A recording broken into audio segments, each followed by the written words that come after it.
Hello ವೀಕ್ಷಕರೇ, ಬಸವನಗೌಡ ಪಾಟೀಲ್ ಯತ್ನಾಳ್ ಅವರನ್ನ ಮತ್ತೆ ಬಿಜೆಪಿಗೆ ಕರ್ಕೊಂಡು ಬರಲಾಗತ್ತೆ ಅಂತ ಹೇಳಿ ಸಾಕಷ್ಟು ಗುಮಾನಿಗಳು ಹಬ್ಬಿದ್ವು.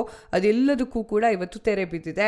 ಯಾಕಂದ್ರೆ ನಿತಿನ್ ನಬೀನ್ ಅವರು ಬಂದಿರುವಂತಹ ಕಾರಣ ಬಸವನಗೌಡ ಪಾಟೀಲ್ ಯತ್ನಾಳ್ ಅವರನ್ನ ಮತ್ತೆ ಪಕ್ಷಕ್ಕೆ ತೆಗೆದುಕೊಂಡು ಬರ್ತಾರೆ, ರಿಬಲ್ಸ್ ಟೀಮ್ ಎಲ್ಲ ಬಸವನಗೌಡ ಪಾಟೀಲ್ ಯತ್ನಾಳ್ ಅವರನ್ನ ಭರಮಾಡ್ಕೊಳ್ತಾರೆ ಅಂತ ಹೇಳಿ ಸಾಕಷ್ಟು ಸುದ್ದಿಗಳು ಹಬ್ಬುತ್ತಾ ಇತ್ತು.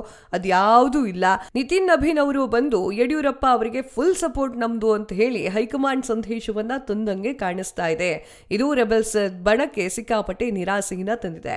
ಬಸವನಗೌಡ ಪಾಟೀಲ್ ಯತ್ನಾಳ್ ಅವರು ಮತ್ತೆ ಬಿಜೆಪಿ ಪಕ್ಷಕ್ಕೆ ಬರ್ತಾರೆ ಅಂತ ಹೇಳಿ ಸಾಕಷ್ಟು ಜನ ಖುಷಿಯಿಂದ ಇದ್ರು. ರಾಜ್ಯ ಬಿಜೆಪಿಯಲ್ಲಿ ರಾಜ್ಯಾಧ್ಯಕ್ಷ ಸ್ಥಾನ ಬದಲಾವಣೆಯ ಬಗ್ಗೆ ಚರ್ಚೆಗಳು ಜೋರಾಗಿ ನಡೀತಾ ಇತ್ತು.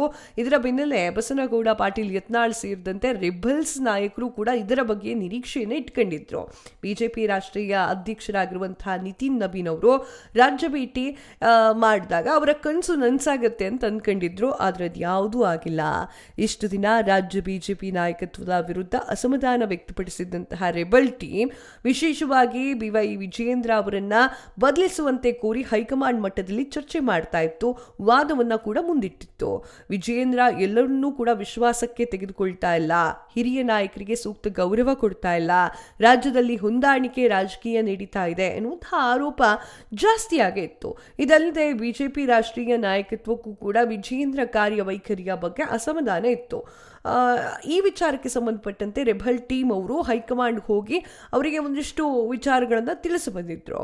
ಈ ಒಂದು ಹಿನ್ನೆಲೆಯಲ್ಲಿ ಶೀಘ್ರದಲ್ಲಿಯೇ ರಾಜ್ಯಾಧ್ಯಕ್ಷ ಸ್ಥಾನವನ್ನು ಬದಲಾವಣೆ ಮಾಡಬೇಕು ಅಂತ ಹೇಳಿ ಯತ್ನಾಳ್ ಅವರು ಮತ್ತೆ ಅವರ ಬೆಂಬಲಿಗರು ಹಾಗೂ ರೆಬಲ್ಸ್ ಟೀಮ್ ಎಲ್ಲರೂ ಕೂಡ ಕಾಯ್ತಾ ಇದ್ರು.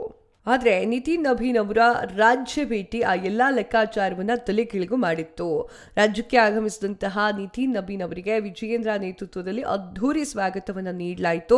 ಹಾಗೆ ವಿಶೇಷವಾಗಿ ನಬೀನ್ ಅವರ ಹುಟ್ಟುಹಬ್ಬದ ದಿನವೇ ರಾಜ್ಯದಲ್ಲಿ ಭರ್ಜರಿ ಕಾರ್ಯಕ್ರಮವನ್ನು ಕೂಡ ಆಯೋಜನೆ ಮಾಡಿತು. ಇದು ರಾಜಕೀಯವಾಗಿ ಸಾಕಷ್ಟು ಗಮನವನ್ನು ಸೆಳೀತು. ಇನ್ನು ಯಡಿಯೂರಪ್ಪ ಅವರ ನಿವಾಸದಲ್ಲಿ ತಿಂಡಿ ತಿನ್ನೋದಾಗಿರಬಹುದು, ಇದೆಲ್ಲವೂ ಕೂಡ ರೆಬಲ್ಸ್ ಬಣಕ್ಕೆ ತಮ್ಮ ಆಸೆಗೆ ತಣ್ಣೀರೆಸದಂಗಾಗಿದೆ. ಈ ಬೆಳವಣಿಗೆಗಳಿಂದ ಕೇಂದ್ರ ನಾಯಕತ್ವದ ವಿಶ್ವಾಸ ಇನ್ನೂ ಕೂಡ ಯಡಿಯೂರಪ್ಪ ಅವರ ಕುಟುಂಬದ ಮೇಲೆ ಇದೆ ಅನ್ನುವಂತಹ ಸಂದೇಶ ಪಕ್ಷದೊಳಗಡೆ ಸಖತ್ತಾಗಿ ರವಾನೆಯಾಗಿದೆ. ವಿಶೇಷವಾಗಿ ನಿತಿನ್ ನಬೀನ್ ಅವರು ರೆಬಲ್ ನಾಯಕರಿಗಿಂತ ಯಡಿಯೂರಪ್ಪ ಹಾಗೂ ವಿಜಯೇಂದ್ರ ಜೊತೆಗೆ ಹೆಚ್ಚು ಆತ್ಮೀಯತೆಯನ್ನು ಪ್ರದರ್ಶನ ಮಾಡ್ತಾ ಬಂದವರು. ಬಂಡಾಯ ಶಿಬಿರಕ್ಕೆ ಒಂದು ದೊಡ್ಡ ನಿರಾಸೆಯಾಗಿದೆ. ಇದೀಗ ಸಾಮಾಜಿಕ ಜಾಲತಾಣದಲ್ಲೂ ಕೂಡ ಇದೇ ವಿಚಾರಗಳು ಚರ್ಚೆ ಆಗ್ತಾ ಇದ್ದಾವೆ. ನಿತಿನ್ ನಬೀನ್ ಹಾಗೂ ವಿಜಯೇಂದ್ರ ಅವರ ಹಲವು ಭಾವಚಿತ್ರಗಳು ಕೂಡ ಸಖತ್ತಾಗಿ ವೈರಲ್ ಆಗ್ತಾ ಇದೆ. ಇನ್ನು ರಾಜ್ಯಾಧ್ಯಕ್ಷ ಬದಲಾವಣೆಯ ಕನಸು ಕಾಣಬೇಡಿ ಅಂತ ಹೇಳಿ ಬೇರೆ ಪಕ್ಷ ಕಟ್ಕೊಳ್ಳಿ ಅಂತ ರೀತಿಯಲ್ಲಿ ಈ ರೀತಿಯಾಗಿ ಕಮೆಂಟ್ಗಳು ಬರ್ತಾ ಇದ್ದಾವೆ. ಇದಕ್ಕೂ ಮೊದಲು ರಾಜ್ಯ ಬಿಜೆಪಿ ಉಸ್ತುವಾರಿ ರಾಧಾಮೋಹನ್ ಅಗರ್ವಾಲ್ ಅವರು ಕೂಡ ವಿಜಯೇಂದ್ರ ಪರವಾಗಿ ಬ್ಯಾಟಿಂಗ್ ಮಾಡಿದ್ರು.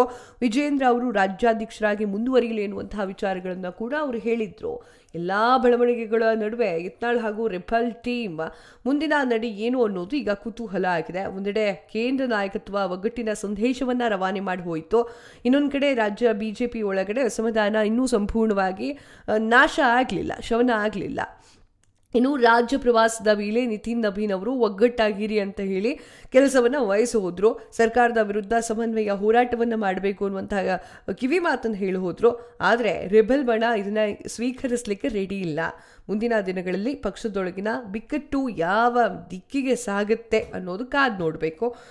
ಇನ್ನು ಮುಂದಿನ ವಿಚಾರಗಳು ಯಾವ ರೀತಿಯಾಗಿರುತ್ತೆ, ಬಿಜೆಪಿಯಲ್ಲಿ ಎಲ್ಲ ಓಕೆ ಇರುತ್ತಾ ಅಂತ ಹೇಳಿ ನಿಮ್ಗೇನನ್ಸುತ್ತೆ ಕಮೆಂಟ್ ಮಾಡಿ ತಿಳಿಸಿ. ನಿಮ್ಮ ಕಮೆಂಟನ್ನು ನಾವು ಸ್ವೀಕರಿಸ್ತೀವಿ. ಇದರ ಬಗ್ಗೆ ನಿಮ್ಮ ಕಮೆಂಟ್ ಬಗ್ಗೆ ಒಂದು ವಿಡಿಯೋ ಮಾಡಿ ಕೂಡ ಹಾಕ್ತೀನಿ ನಾನು. ಓಕೆ, ಧನ್ಯವಾದಗಳು.